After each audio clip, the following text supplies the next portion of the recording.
C'était vraiment un gros chamboulement, là, tu sais, partir d'une région où ce que tu connais tout le monde, puis que t'as tes amis, ta famille, puis là que t'arrives à Montréal, puis là, les seules personnes qui te parlent, c'est les itinérants, ben, j'étais comme contente d'avoir comme un but, là. Tu fait que t'es arrivé à Montréal, t'as fait des open mic avant de faire ton audition à l'école? J'en ai fait peut-être 3 avec le numéro pour l'école, mais tu sais, moi, j'avais comme pratiqué devant Phil Roy, là. Phil Roy avait été vraiment fin, il m'avait pris sous son aile, puis genre, je le payais presque pas, là. Il était vraiment cute, là. Il a vraiment été fin, là. Puis il était venu avec moi à mes auditions, puis tu sais, j'avais l'impression que vu que quelqu'un qui était à l'école croyait en moi, j'étais comme, ben c'est sûr que je suis bonne, ça veut dire, mais tu sais, vraiment peu, là. Mais ça m'a donné comme une fausse confiance qui a fait que genre, ça a bien été, là, tu sais. Phil était à l'école pendant qu'il a fait ça. Lui, il était l'année avant toi? Il était 2 ans avant moi. Il sortait. Puis en plus, Phil, ça a pogné tout de suite.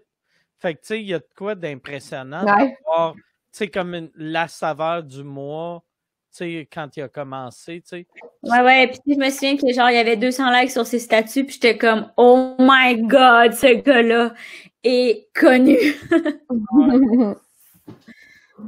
Non, j'étais contente aussi, c'était un de nos amis en commun, là, Snell Kid, là. OK. Qui nous a mis ensemble, puis ça a vraiment bien cliqué, il a été vraiment fin, puis il m'a dit, tu sais, il me disait tellement, tu sais, il est comme rough un peu, là, Phil Roy, là, dans la vie, là, il est rough. Puis moi, je pense que c'est ça que ça me prenait, là, quelqu'un qui était comme rough pour, tu sais, comme voir si j'avais assez confiance en moi pour faire ce métier-là, parce qu'il faut vraiment, faut que ça soit plus que t'es capable de prendre les critiques, là, faut que ça soit comme, même si t'es pas d'accord avec la critique, comment t'as reçois, là.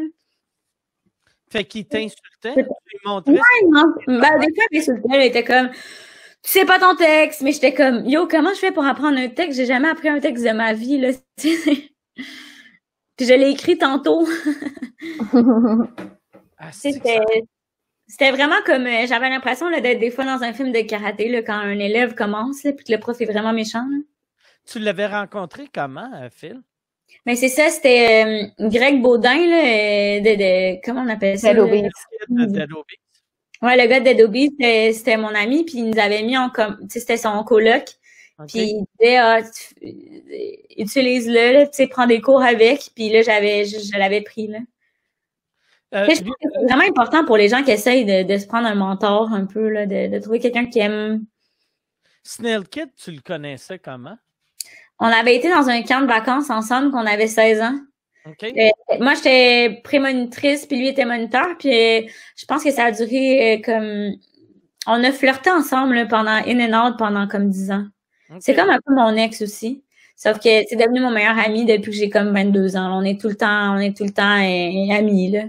Il a habité avec moi pendant un bout là, il y a 2 ans là, parce que sa blonde puis lui s'étaient laissés, fait qu'il a habité chez moi. Là. C'est vraiment un bon ami, puis il était dans ma comédie musicale aussi. Ouais. Ah, c'est cool, ça. Ouais. Fait que moi, mes amis gars, c'est comme mes ex. Mes ex, ouais, non, je pense. C'est ça. Fait que tout le monde que tu travailles avec est un de tes ex. Ben oui, Michel, puis moi, ça date de j'avais une mauvaise passe. J'ai été in and out pendant 30 ans, maintenant. Hey, j'ai même pas 30 ans. Ça fait pas loin de 2 heures. J'irai avec, mettons, soit une couple de questions en rafale ou je vais y aller en rafale. Parfait. Rafale, ça va rouler. Je vais y aller avec Laurence. Ouais, j'ai mangé une glace, c'était vraiment une mauvaise idée. OK. Question rapide. C'est bon. On a parlé au début, mais tu n'as pas dit de chiffre. Fait que là, quelqu'un demande un chiffre. Question pour Laurence. Combien de clients maximal serais-tu à l'aise d'avoir?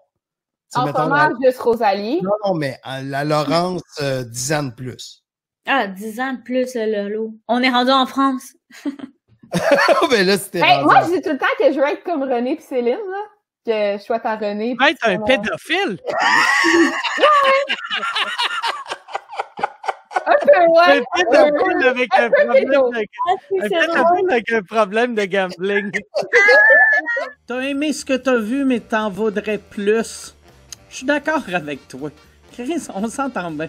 Moi pis toi, c'est pour ça que tu devrais t'abonner à mon Patreon. Patreon.com/sous-écoute, tu vas avoir les épisodes avant tout le monde. Et comme l'extrait tu viens de voir, ça c'est un épisode exclusif à mes Patreons Fait que c'est mes Patreons, ils ont ça, ils ont un show par semaine. D'habitude, c'est les dimanches, un show par semaine, le temps que Montréal est en zone rouge. Quand on va sortir de la zone rouge, il n'y aura plus de show exclusif à Patreon, mais mes Patreons vont continuer d'avoir les épisodes avant tout le monde. Mes abonnés live ont les shows live. C'est pour ça que ça s'appelle des abonnés live.